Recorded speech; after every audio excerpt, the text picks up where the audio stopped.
हम जल्दी से आपको सीधे भारत मंडपम लेकर चलेंगे, जहां से हमारे सहयोगी नीरज पांडे इस वक्त हमारे साथ मौजूद है। नीरज, अब तो बंद दरवाजों के बीच मंथन का दौर शुरू हो गया है, लेकिन अभी तक जिस तरीके की गर्मजोशी से एक दूसरे से नेता मिलते हुए नजर आए और प्रधानमंत्री नरेंद्र मोदी ने अपने संबोधन के जरिए एक तरीके से वो खाका पेश कर दिया कि ये G20 समिट न्यू दिल्ली किस रूप में ऐतिहासिक रहने वाली है, वो साफ है। बिल्कुल बिल्कुल Romana, G20 summit new Delhi बहुत ही ऐतिहासिक इस मायने में रहेगी क्योंकि ये पहली बार होगा। यहाँ से G20 से अब G21 हो चुका है, अफ्रीकन यूनियन भी इसका हिस्सा हो चुका है। और जब ये पूरा वाकया हो रहा था तो हम लोग इस स्क्रीन से, आप देखें ये बड़ी बड़ी स्क्रीन लगी है, चूंकि ये नेशनल मीडिया सेंटर है, इंटरनेशनल मीडिया सेंटर है, तो ये बड़ी बड़ी जो स्क्रीन लगी, इन्हीं स्क्रीन से हम लोग वो पूरा ऐतिहासिक वाकया देख रहे थे जब अफ्रीकन यूनियन को बाकायदा G20 में शामिल किया गया। अब ये G21 कहना ज्यादा उचित रहेगा क्योंकि अब एक साथ एक बहुत बड़ा यूनियन इसका हिस्सा हो चुका है, इसका सदस्य हो चुका है।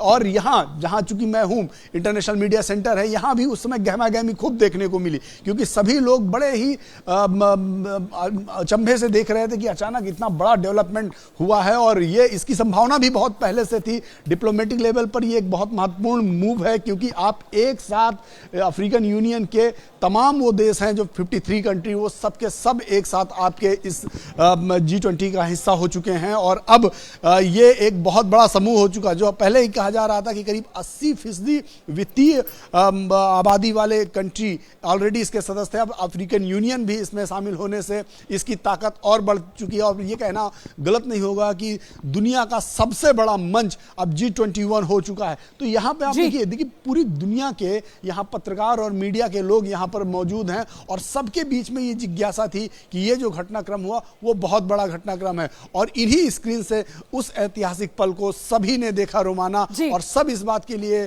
प्रधानमंत्री नरेंद्र मोदी की जो अहमियत है, आप इसको और बड़े लेवल पर देख सकते हैं कि भारत की डिप्लोमेटिक स्थिति आज इतनी मजबूत हुई है जिसका अंदाजा नहीं लगाया जा सकता। जी, तो बिल्कुल, ये इंटरनेशनल मीडिया सेंटर है भारत मंडपम में और देखिए दुनिया भर के दिग्गज और उनके साथ उनके देशों का दुनिया भर का मीडिया जो इस वक्त यहाँ पर मौजूद है। और यहाँ जो खास इंतजाम किए गए हैं उसी के जरिए बड़ी स्क्रीन्स और यहाँ पर हर जबान के अंदर ट्रांसलेशन की सुविधा, जिसके साथ मीडिया कर्मियों ने इतिहास बनते हुए अपनी नजरों के सामने देखा। और अभी तक ये जो प्रधानमंत्री नरेंद्र मोदी का इनॉग्रल संबोधन हुआ है उसकी जो बड़ी बात सामने निकल कर आ रही है उसमें सबको साथ मिलकर चलना होगा। पीएम की तरफ से बता दिया गया है कि मंत्र यही रहने वाला है, सबका साथ, सबका विकास, सबका प्रयास। यही मंत्र जो है वो पथ प्रदर्शक बनेगा। हम सीधे आपको लेकर चलेंगे मेरे सहयोगी आशीष सिंह, हमारे डिफेंस एडिटर हैं, उनके पास। लेकिन इस बीच जान लीजिए बड़ी बातें। मानवता का कल्याण विकास के केंद्र में हो, यह पीएम मोदी की तरफ से कहा गया है। और बड़ी बातें जो प्रधानमंत्री नरेंद्र मोदी की तरफ से कही गई हैं अपने इनॉग्रल एड्रेस में, वो मैं आपके सामने रख रही हूं। पीएम की तरफ से साफ कहा गया कि दुनिया के सामने जो है वो ट्रस्ट डेफिसिट है। कोरोना को हरा दिया, आपसी अविश्वास के संकट को भी हम हरा सकते हैं। ये जो ग्लोबल ट्रस्ट डेफिसिट जिससे दुनिया जूझ रही है, इसको विश्वास भरोसे में बदल सकते हैं हम।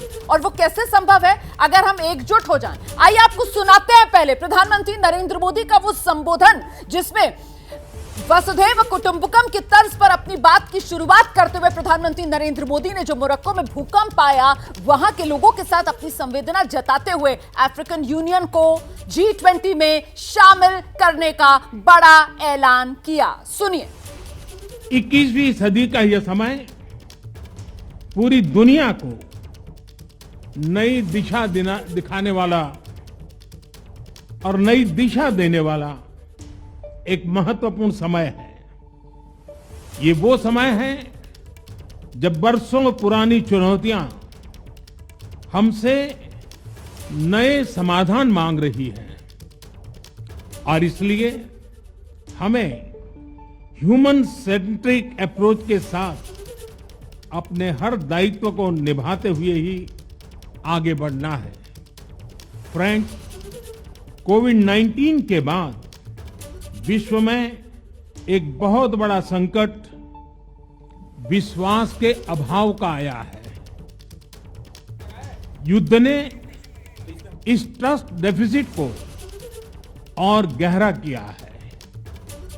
जब हम कोविड को हरा सकते हैं तो हम आपसी विश्वास पर आए इस संकट पर भी विजय प्राप्त कर सकते हैं।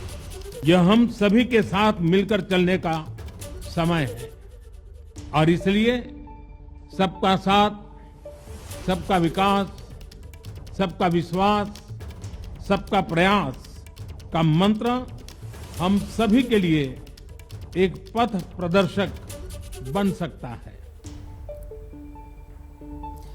तो दुनिया के लिए पथ प्रदर्शक सबका साथ, सबका विकास, सबका विश्वास और सबका प्रयास ये बन सकता है। प्रधानमंत्री नरेंद्र मोदी ने दुनिया को रास्ता दिखाने का काम किया है और इस सब के बीच इसी समिट से जुड़ी एक बड़ी खबर सीधे आपको लेकर चलेंगे अखिलेश के पास। अखिलेश, बिल्कुल, देखिए G20 की जो बैठक हो रही है उससे लगातार कई बड़ी बड़ी खबरें आ रही हैं और एक बड़ी सौगात मैं कह सकता हूं। अभी एक जो बड़ी जानकारी हमें निकलकर हमारे सामने आ रही है, आपको बता दें कि भारत, अमेरिका, सऊदी अरब में एक बड़ा समझौता होगा। समझौता क्या होगा? रेल और पोर्ट के अहम समझौते हो रहे हैं जिस पर हस्ताक्षर होना है, MOU साइन होना है। मिडिल ईस्ट, भारत, यूरोप की कनेक्टिविटी बढ़ेगी। आशीष हमारे साथ सहयोगी हमारे मौजूद है स्टूडियो में। आप ही ने खबर अभी ब्रेक की थी, पूरी जानकारी जरा दीजिए विस्तार से। देखिए, ये सबसे बड़े आउटकम्स में से एक है G20 समिट के लिए, और ये न केवल भारत के लिए बल्कि पूरे यूरोप के लिए, पूरे मिडिल ईस्ट के लिए और इंडिया के लिए भी। या बड़े 3 रीजन्स ऑफ विश्व के अगर आप देखेंगे वो जुड़ेंगे रेल और पोर्ट्स के कनेक्शन के जरिए। और ये एक डिस्कशन बहुत दिनों से हो रहा था, लेकिन हम दर्शकों को बता सकते हैं एबीपी न्यूज के कि आज उसको लेकर इन सभी देशों के बीच में एक मेमोरेंडम ऑफ अग्रीमेंट साइन हो जाएगा। One of the biggest takeaways of G20 summit. आप इमेजिन कीजिए, मैप पर हम कोशिश करते हैं आपको मैप दिखाने की, तो आपकी ये प्रोजेक्ट कितना बड़ा है, कितना इसका इंपैक्ट होगा पूरे विश्व पर, और विश्व के 3 बड़े बड़े एरियाज पे, यूरोप, मिडिल ईस्ट और इंडिया, वो आपको मैप के जरिए अंदाजा लगाने में मदद मिलेगा। पूरा यूरोप से मिडिल ईस्ट, यानी कि ट्रेन के साथ साथ पोर्ट्स, जो शिपिंग लेन होती है, उसे कनेक्ट किया जाएगा, और मिडिल ईस्ट से इंडिया। बहुत बड़ी खबर है। और एक और अहम जानकारी G20 बैठक से आ रही है, सीधे मैं आपको लिए चलता हूं रोमाना के पास। देखिए, जिस तरीके की जानकारी अभी आशीष सिंह दे रहे थे, जाहिर सी बात है उससे कनेक्टिविटी बढ़ेगी। कनेक्टिविटी बढ़ेगी तो वो जो सप्लाई चेन्स वाली समस्या से विश्व को जूझना पड़ता है, कहीं ना कहीं उससे भी समाधान वाला रास्ता एक निकलेगा। और अगली बड़ी खबर यही है कि अफ्रीकन यूनियन को जिस तरीके से शामिल कर लिया गया है इस G20 समूह में, अब G20 से बढ़कर इसका नाम G21 हो जाएगा। तो ये पहले ही कहा जा रहा था कि अफ्रीकन यूनियन के शामिल होने के बाद G20 की जगह G21 हो जाएगा ये समूह। तो अब इसमें 19 देश और 2 यूनियंस हो गई हैं। 19 देश हैं, एक यूरोपियन यूनियन है, और अब आज अफ्रीकन यूनियन को भी इसमें शामिल कर लिया गया है। आशीष कुमार सिंह, G20 से G21, G20 summit new Delhi में ये फैसला। देखिए, मुझे तो ऐसा लगता है रोमाना, हमको भी थर्ड वर्ल्ड कहा जाता था बड़े लंबे समय तक। आप उन यूरोपीय, माफ कीजिएगा, उन अफ्रीकन नेशंस के लिहाज से सोचें कि उनके लिए कितना एम्पावरिंग है, उनको कितनी बड़ी शक्ति दे दी आज प्रधानमंत्री मोदी के नेतृत्व में। And I think they deserve, प्रधानमंत्री Modi, he deserves standing ovation. मैं तो I would like to clap जो भूमिका निभाई है प्रधानमंत्री मोदी ने, और जिस तरह से तकरीबन 54-55 देशों को रिप्रेजेंटेशन दिया at a go.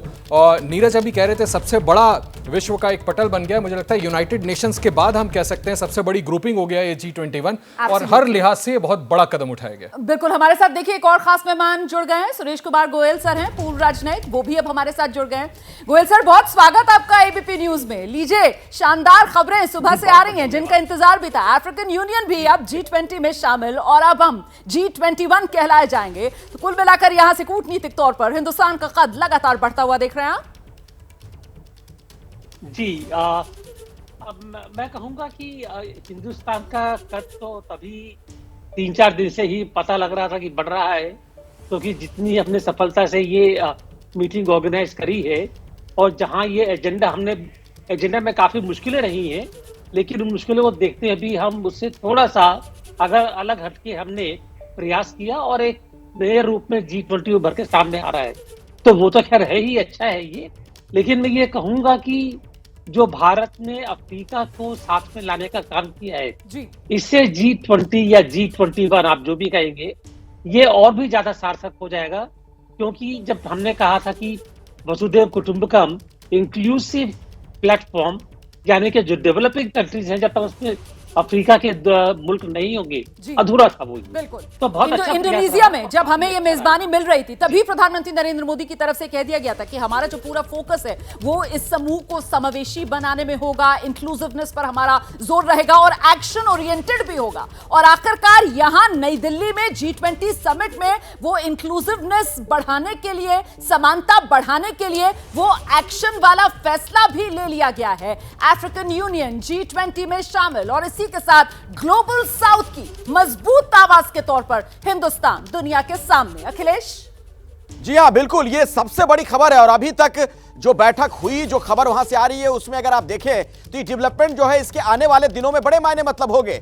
G20 G21 हो जाएगा, अफ्रीकन यूनियन को इसमें शामिल कर लिया गया है। महत्वपूर्ण क्या है? महत्वपूर्ण यह कि प्रधानमंत्री मोदी की ये पहल थी जिसकी वजह से ये हुआ है सब कुछ। आप सुनिए क्या कुछ कहा गया था इस बारे में, उसके बाद अपने सहयोगियों से इस पर हम बातचीत भी करेंगे। सबका साथ की भावना से ही भारत ने प्रस्ताव रखा था कि अफ्रीकन यूनियन को G20 की स्थायी सदस्यता दी जाए। मेरा विश्वास है कि इस प्रस्ताव पर हम सबकी सहमति है।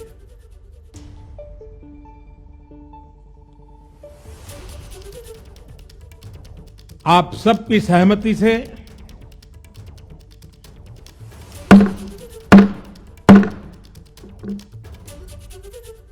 आगे की कार्रवाई शुरू करने से पहले मैं अफ्रीकन यूनियन के अध्यक्ष को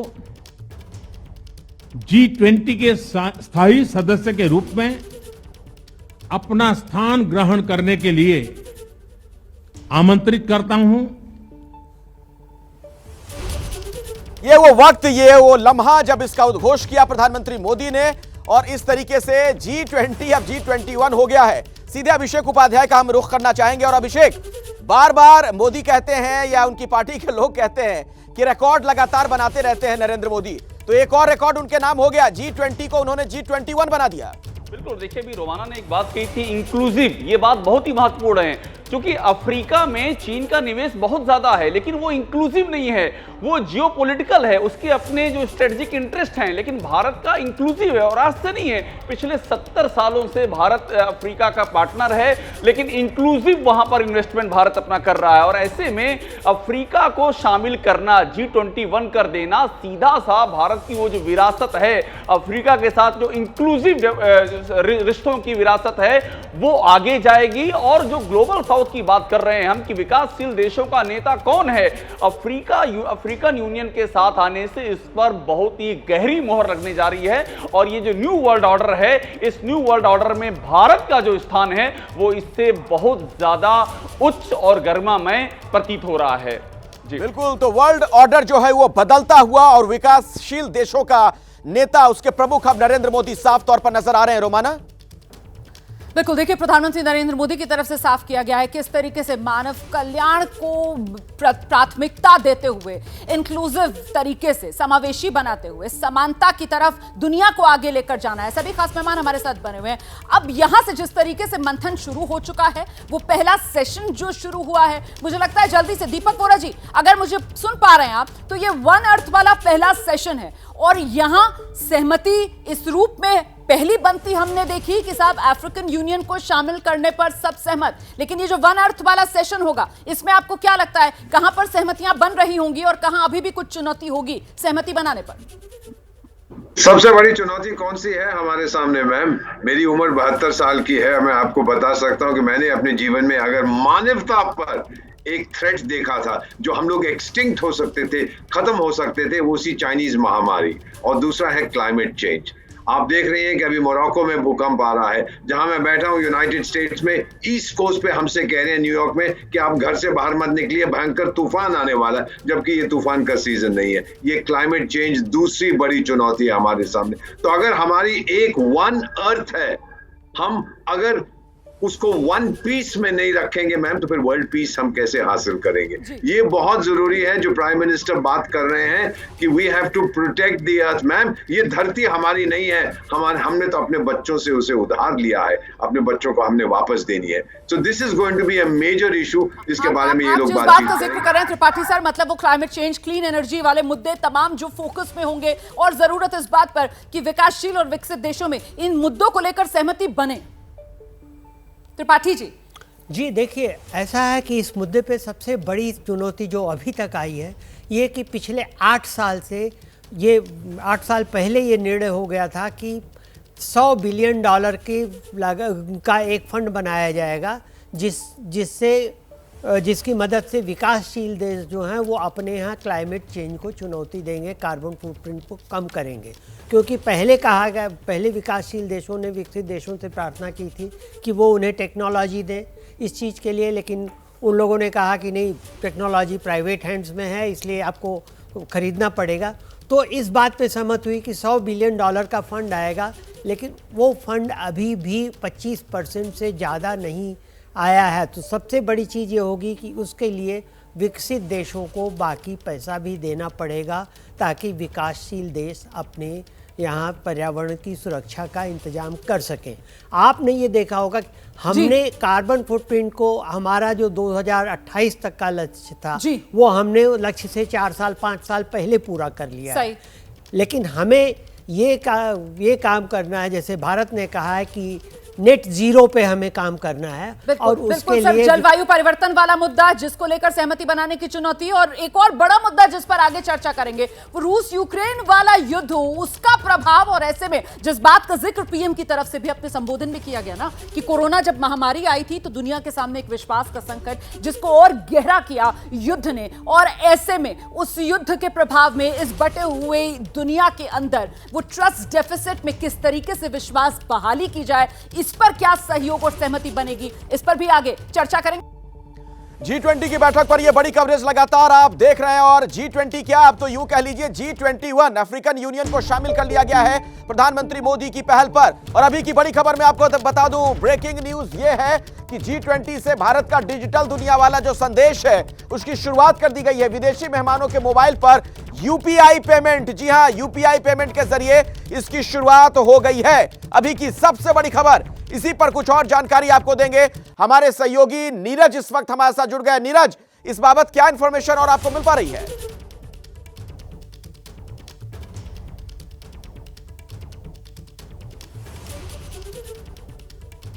नीरज, क्या आप मुझे सुन पा रहे हैं? शायद मेरी आवाज नहीं जा पा रही है, लेकिन एक बड़ी पहल है विदेशी मेहमानों के मोबाइल पर यूपीआई पेमेंट। नीरज, अगर आप मुझे सुन पा रहे हो बताइए। अखिलेश जी, अखिलेश, मैं आपको बताना चाह रहा हूं कि जितने भी हमारे विदेशी मेहमान G20 में हिस्सा लेने आए हुए हैं उनके लिए भारत सरकार ने विशेष तौर पर उनके मोबाइल पे यूपीआई ऐप डाउनलोड कराया, और उसके अलावा कुछ उनके वैलेट में सरकार की तरफ से पैसे भी डाले गए ताकि वो भारत में आकर यूपीआई के थ्रू खरीदारी कर सकें। और ये भी सुविधा है कि अपने बैंक से उस यूपीआई में पैसे ट्रांसफ़र करके वैलेट क्रिएट कर सकते हैं और उससे भी खरीदारी कर सकते हैं। लेकिन इनिशियल तौर पर भारत सरकार ने सभी मेहमानों के यूपीआई ऐप में खुद उनके वैलेट में पैसे डाले हैं ताकि वो बिना किसी रुकावट के कहीं भी जाकर बाकायदा डिजिटली पेमेंट करके खरीदारी कर सकते हैं। नीरज, ये एक बड़ी खबर है और सांकेतिक तौर पर ये ट्रांजैक्शन किया गया है। बहुत बहुत शुक्रिया इस पूरी जानकारी के लिए आपका। आप जुड़े रहिए हमारे साथ, दोबारा भी मैं आपके पास लौटूंगा। कुछ और जानकारियां आ रही हैं अपडेट के लिए, सीधे मैं आपको लिए चलता हूं रोमाना के पास। और आइए सीधे आपको एक बार फिर से भारत मंडपम लेकर चलेंगे। हमारे साथ हमारे सहयोगी जैनेंद्र इस वक्त मौजूद हैं, और जैनेंद्र जो हैं वो भारत मंडपम में वो जो क्राफ्ट्स बाजार सजाया गया है वहां पर मौजूद हैं। वहां की रौनक जरा जल्दी से दिखा दीजिए जैनेंद्र, इससे पहले यहां पर विदेशी डेलीगेट्स पहुंच जाएं खरीदारी के लिए। बिल्कुल, जो नीरज कुछ देर पहले बता रहे थे कि भारत सरकार की तरफ से यूपीआई में कुछ राशि जो है वो भी डाली गई यूपीआई पेमेंट के माध्यम से। वो खर्च कहाँ हो सकती है, तो वो इन्हीं जो अलग अलग स्टॉल लगे हुए हैं देश के अलग अलग राज्यों की कलाकृतियों के, वो खास तौर पे ये विदेशी मेहमानों के लिए ये स्टॉल लगाए गए हैं ताकि वो भारत की कोई याद जो है वो अपने साथ लेकर जा सकें और कम से कम कलाकृतियां तो देखें। ये आंध्र प्रदेश का स्टॉल है और हमें वीणा नज़र आ रही है और इसके अलावा राज्य से जुड़ी हुई खास कलाकृतियां हैं। यहाँ पर जो लोग हैं उनसे समझते हैं ये आंध्र प्रदेश का स्टॉल है। सर, हमें ज़रा बताएंगे दर्शकों को कि क्या क्या स्टॉल के अंदर मौजूद है। जो इधर जो भी स्टॉल में मौजूद है, जो उपाड़ा जामदानी साड़ी है, जो भी GI टैग्ड साड़ीज़ है आंध्रा में, जो भी वीवर के साथ आंध्रा वीवर के साथ वीविंग कर चुका है ये साड़ीज़ है। जो भी आंध्रा आपको handlooms, Andhra Pradesh state handloom weavers cooperative society limited से इधर हम रख चुके हैं।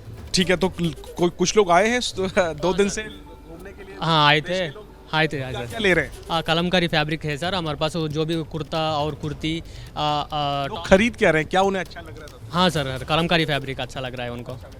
ठीक है, आंध्र प्रदेश से हम आपको रोमाना लेकर चलते हैं। बगल में तेलंगाना है, मध्य प्रदेश है और सब जगह की एक नायाब जो है चीज़ हमें देखने को मिलती है। देखिए यहाँ पर एक चांदी से बना हुआ G20 का लोगो है। ये आपने हाथ से बनाया? हाथ से बना है, तेलंगाना से आए हूँ, करीमनगर का क्राफ्ट। ये कितने का है? ये तो 12,000 का है सर। 12,000 का है टोटल। बारीक तार से होगा ये काम। तो ये तो 450 years old craft, traditional craft. और इसमें भारत का जो राष्ट्रीय पक्षी है मोर, वो भी बना हुआ यहाँ पर नजर आ रहा है। तो ये भारत के हैंडीक्राफ्ट्स की धूम, भारत मंडपम में सजे क्राफ्ट्स बाजार में। और जाहिर सी बात है, जब विदेशी मेहमान भारत से लौटेंगे तो कोई छोटा सा मोमेंटो, एक यादगार के तौर पर वो यहाँ से जब लेकर जाएंगे तो अपने साथ भारतीय संस्कृति, भारतीय सभ्यता की एक विरासत के तौर पर, एक पहचान के तौर पर वो तोहफा हमेशा सजो कर रखेंगे। विश्वोत्सव पर एबीपी न्यूज पर बड़ी कवरेज लगातार जारी है। विश्वोत्सव देख रहे हैं आप, एबीपी न्यूज पर ये बड़ी कवरेज लगातार जारी है। आपके साथ मैं रोमाना इसार खान। आपको बता दें, बड़े ऐलान के साथ औपचारिक शुरुआत G20 समिट की हुई है, जिसके साथ ही G20 समिट अब G21 इस रूप में हो गया है कि अफ्रीकन यूनियन को भी शामिल कर लिया गया है G20 समूह में, जिसके साथ ही अब ये बन जाएगा G21। इसी प्रस्ताव सर्वसम्मति के साथ स्वीकार किया गया, जिसके बाद समूह में औपचारिक तौर पर आमंत्रित किया गया अफ्रीकन यूनियन के मुखिया को। और इस समय ये जो समिट है, इसकी पहली बैठक चल रही है, जिसकी थीम वन अर्थ है। और उससे पहले की ये तस्वीरें आपके सामने, जिस वक्त तमाम देशों के राष्ट्राध्यक्ष पहुंच रहे थे, प्रधानमंत्री नरेंद्र मोदी भारत मंडपम में सुबह 9 बजे से पहले ही पहुंच गए थे इन तमाम विदेशी मेहमानों की अगवानी करने के लिए। उसी से जुड़ी ये 5 तस्वीरें जो आप देख रहे हैं। और इसी विश्वोत्सव से जुड़ी कुछ और बड़ी बातों के लिए आपको जल्दी से लेकर चलते हैं। हमारे साथ हमारे सहयोगी अखिलेश आनंद भी मौजूद है इस बड़ी कवरेज में। अखिलेश जी बिल्कुल, वो तस्वीरें तमाम दर्शकों को हम दिखा रहे हैं किस तरीके से आज प्रधानमंत्री मोदी की तमाम राष्ट्राध्यक्षों के साथ गर्मजोशी से मुलाकात हुई। अभी भारत मंडपम में बैठक चल रही है, वहां से छन छन कर कुछ बड़ी खबरें भी लगातार आ रही हैं। और अब मैं आपको सीधे लिए चलता हूं, हमारे साथ जैनेंद्र, हमारे सहयोगी वहां से मौजूद हैं। जैनेंद्र, आप वहां पर मेरे ख्याल से आरबीआई के स्टॉल के पास हैं, क्या कुछ देख पा रहे हैं? जरा दर्शकों तक भी वो तस्वीरें पहुंचाइए और जानकारी दीजिए।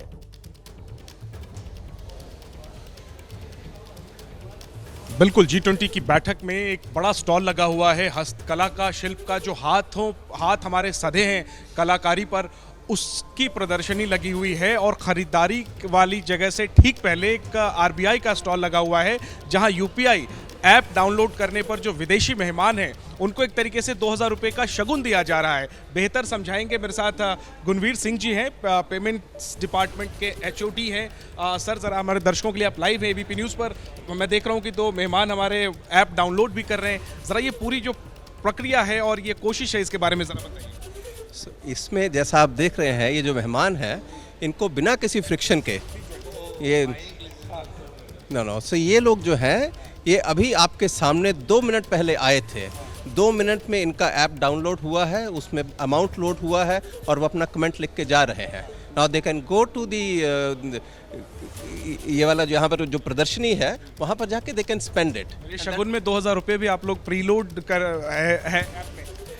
ये जो है ये पब्लिसिटी का एक बजट है, उसमें दिया जा रहा है, हम नहीं दे रहे हैं। हमारे साथ में जो बाकी यूनिट जुड़े हुए हैं वो देते हैं, तो ये उनको एक्सपीरियंस देने के लिए है। मैसेज क्या है सर, इसका मैसेज क्या है? एक इमेज जो है आप प्रदर्शित करना चाहते हैं वो the rest of the world कि what we have achieved in the digital infrastructure in the digital payment space what we have achieved वो जो है हम बाकी दुनिया के साथ में एक जो है साझा करना चाहते हैं, एक अपना इमेज उनके साथ अपना प्रदर्शित करना चाहते हैं कि हमने क्या किया है, और उनको जो है वो एक फील जो अपने हाथ में ऐप लेके फील करेंगे कितना सुविधाजनक है, ये उसका एक इरादा था। आप उन्हें बताते हैं कि ये जो व्यवस्था है ये भारत में एक सब्जी वाले और एक रिक्शे वाले तक ये सुविधा उपलब्ध है और दोनों तरफ से लेन देन इस तरीके से चल रहा है आज की तारीख में भारत में, न सिर्फ राजधानी में बड़े शहरों में बल्कि सुदूर इलाकों में। कोशिश तो वही रहती है, लेकिन सब जो है बाहर से आए हुए डेलीगेट्स हैं जिसके पास जितना टाइम रहता है, जितना सुनते हैं उतना उनको बता दिया जाता है, लेकिन कोशिश रहती है कि वही मतलब प्रचार करने का तरीका भी वही है कि उनको बताया जाए कि ये जो है कितना प्रचलित है और कितना आसान है यूज़ करने में। अब तक का 2 दिनों से कितने मेहमान जो है वो आए हैं और उन्होंने कैसा रहा है, उन्होंने क्या बताया? टू बी ऑनेस्ट बहुत ज़्यादा लोग नहीं आए हैं, लेकिन 10-15 लोग आए हैं अभी तक, लेकिन अभी जो है अभी उनका आने का नंबर बढ़ गया है। तो एक मेहमान है जो कुछ देर पहले पहुंची थी। जी अखिलेश, मैं ये कह रहा हूं कि दरअसल डिजिटल दुनिया में आज भारत की कैसे धाक है उसकी भी एक तरीके से ये प्रदर्शनी है, और खासतौर पर पेमेंट वगैरह के लिहाज से हम कितने आगे बढ़ चुके हैं। मैं दोबारा जैनेंद्र आपके पास लौटूंगा, लेकिन जरा रोमाना के पास चलते हैं, एक बड़ी खबर आ गई है उनके पास। रोमाना। बिल्कुल, और बड़ी खबर यह सामने आ रही है कि आज जो राष्ट्रपति की तरफ से स्टेट डिनर का आयोजन किया गया है जिसमें न्योता देश के तमाम मुख्यमंत्रियों को दिया गया है, हालांकि कांग्रेस इसका बॉयकॉट करती हुई नजर आ रही है, लेकिन इस वक्त की बड़ी खबर यह है कि दिल्ली के लिए रवाना हो गए हैं बिहार के मुख्यमंत्री नीतीश कुमार। G20 समिट में राष्ट्रपति की ओर से दिए जा रहे डिनर में नीतीश कुमार शिरकत करेंगे। राष्ट्रपति की ओर से इस डिनर का आयोजन है। कांग्रेस बॉयकॉट इस नाम पर कर रही है कि साहब जो मल्लिकार्जुन खड़गे हैं राज्यसभा में, जो कांग्रेस के नेता हैं जिनका संवैधानिक दर्जा कांग्रेस की तरफ से कहा जा रहा है कि कैबिनेट मिनिस्टर के तौर पर होता है, बावजूद इसके मल्लिकार्जुन खड़गे को न्योता नहीं दिया गया। इसी वजह से कांग्रेस शासित राज्यों के जो मुख्यमंत्री हैं वो इस डिनर में शामिल नहीं हो रहे, लेकिन नीतीश कुमार इस डिनर में शिरकत करने के लिए पटना से दिल्ली के लिए रवाना हो गए। अभिषेक उपाध्याय को आना चाहिए, अभिषेक इंडिया गठबंधन के साथी हैं और कांग्रेस से अलग लाइन लेते हुए नजर आ रहे हैं। कांग्रेस शासित राज्यों के मुख्यमंत्री तो नहीं आ रहे, लेकिन नीतीश बाबू पटना से दिल्ली के लिए उड़ान भर रहे हैं। देखिए, नीतीश बाबू को बुलाया गया है, ममता बनर्जी, अरविंद केजरीवाल, ये जो वो सारे नाम है इंडिया गठबंधन का हिस्सा हैं, और जो कांग्रेस से मुख्यमंत्री नहीं, 3 जो कांग्रेस शासित राज्यों के मुख्यमंत्री हैं वो इस विरोध में नहीं आ रहे हैं कि मल्लिकार्जुन खड़गे को क्यों नहीं बुलाया गया है। लेकिन आप बात समझिए, ये जो G20 का डिनर है इसमें जो नेता आ रहे हैं और जो नहीं आ रहे हैं, इन दोनों के मायने हैं, और ये मायने इसलिए हैं रोमाना, चूंकि आप देखिए जो इंडिया गठबंधन बना हुआ है ये सबको समझ में आ रहा है कि इसके अंदर बहुत सारे अंतर विरोध हैं, और वो अंतर विरोध अलग अलग मुद्दों पर उभर करके सामने आ रहे हैं, और वो अंतर विरोध सिर्फ सीटों पर ही नहीं है, वो यहां पर भी हैं कि आप कहां पर खड़े हैं और कहां पर आप नहीं खड़े हैं। तो आज उसकी भी एक झांकी दिखाई पड़ेगी कि आप कहां खड़े हैं, कौन खड़ा है और कौन नहीं खड़ा है, और इसका सीधा सा जो इसका पर्सपेक्टिव है वो आपसी अंतर विरोध की जो एक लकीर है, पतली सी लकीर है, महीन सी लकीर है, लेकिन उस पर जब आप फोकस करेंगी, जब आप लेंस डालेंगी तो लकीर साफ दिखाई देती है। अखिलेश, देखिए वो फॉल्ट लाइंस जिसका जिक्र बार बार किया जाता है इंडिया गठबंधन को लेकर, वो भी यहां पर कहीं ना कहीं अब उजागर होती हुई नजर आ रही है। अखिलेश, बिल्कुल, ये तो विवादों की बात हुई, राजनीति की बात हुई, लेकिन आज के दिन कई शुभ खबरें आ रही हैं, शुभ समाचार हम प्राप्त कर रहे हैं वहां से G20 की जहां बैठक चल रही है, या यूं कह लीजिए G21। दीपक बोहरा साहब, आपके लिहाज से सबसे बड़ा हासिल आपको क्या नजर आ रहा है? आपने अभी थोड़ी देर पहले जो बात कही थी, मैं बार बार उसका उल्लेख कर रहा हूं कि पूरी दुनिया की राजधानी आज नई दिल्ली दिख रही है। सबसे बड़ी चीज ये है कि आपने 54 देशों को रिकॉग्नाइज किया है जो अफ्रीका के हैं। 140 करोड़ की आबादी है, भारत से उनका जीडीपी कम है, लेकिन आपने उनको स्थान दे दिया। जो मैसेज मेरे पास आया है from one of the ministers जो 3 देशों में विशेष सलाहकारों से, thank you India for recognising Africa.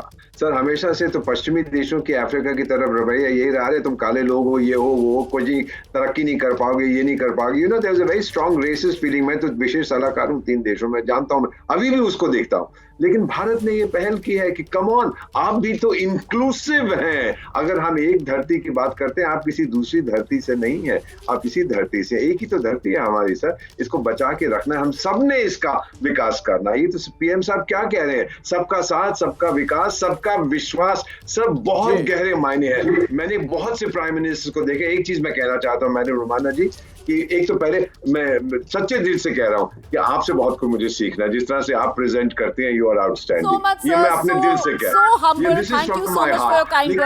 ये बड़ी खबर एबीपी न्यूज पर लगातार जारी है।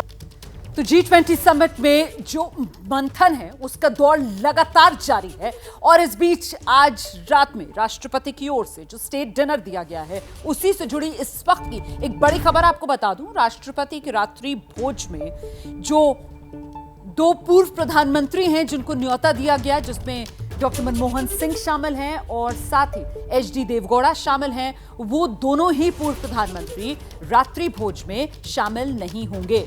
डॉक्टर मनमोहन सिंह और HD देवगौड़ा नहीं आएंगे। स्वास्थ्य कारणों के चलते बताया जा रहा है कि दोनों राष्ट्रपति की ओर से दिए जा रहे इस रात्रि भोज में शिरकत नहीं करेंगे। ये इस वक्त की बड़ी खबर है जो हम एबीपी न्यूज पर आपको दे रहे हैं। तो डॉक्टर मनमोहन सिंह और HD देवगौड़ा इस रात्रि भोज में नहीं आएंगे। देश के तमाम प्रदेशों के मुख्यमंत्रियों को न्योता दिया गया है इसमें शिरकत करने के लिए, जिसके लिए कुछ देर पहले हम आपको तस्वीरें दिखा रहे थे। निकल गए नीतीश कुमार पटना से दिल्ली आने के लिए और साथ ही खबर यह भी कि कांग्रेस की तरफ से बॉयकॉट किया जा रहा है और कांग्रेस के मुख्यमंत्री जो हैं वो स्टेट डिनर में शिरकत नहीं करेंगे। अखिलेश, सवाल एक ये भी खड़ा हो रहा है कि क्या सिर्फ स्वास्थ्य ही वजह है या इसके पीछे कुछ राजनीतिक वजह भी है, किसी तरह की कोई खटास भी है, क्योंकि जिस तरीके से खड़गे साहब को आमंत्रित नहीं किया गया उस पर भी विवाद हुआ था। जैनेंद्र हमारे साथ जुड़े हुए। जैनेंद्र, कुछ खास वजह और भी सामने आ रही है क्या?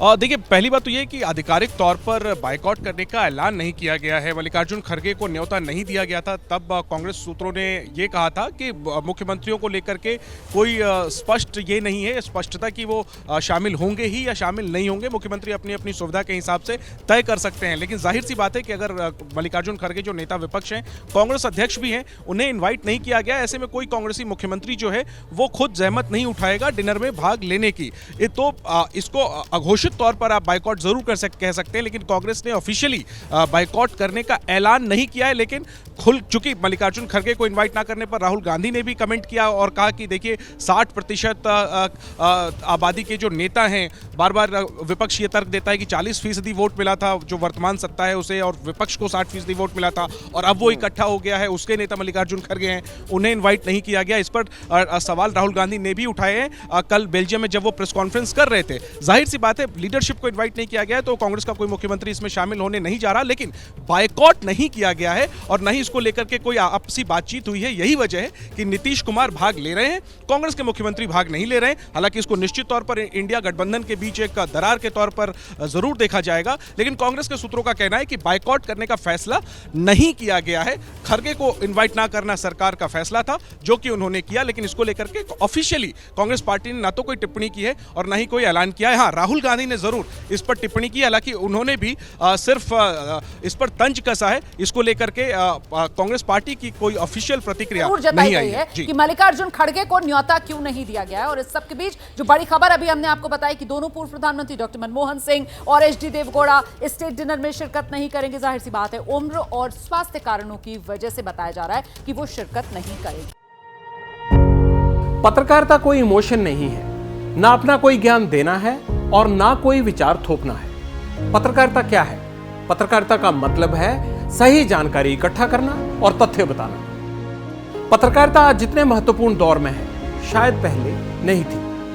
इस दौर से निकलने के लिए सिर्फ सच दिखाने की जरूरत है, वो सच जो आपके हित को आगे रखे। इसलिए अब रात 9 बजे प्राइम टाइम नहीं होगा, ये आपका टाइम है। जगविंदर पटियाल के साथ देखिए पब्लिक इंटरेस्ट सोमवार से शुक्रवार रात 9 बजे सिर्फ ABP न्यूज पर।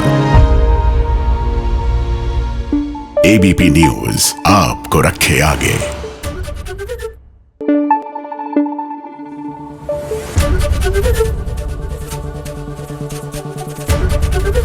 ABP न्यूज आपको रखे आगे।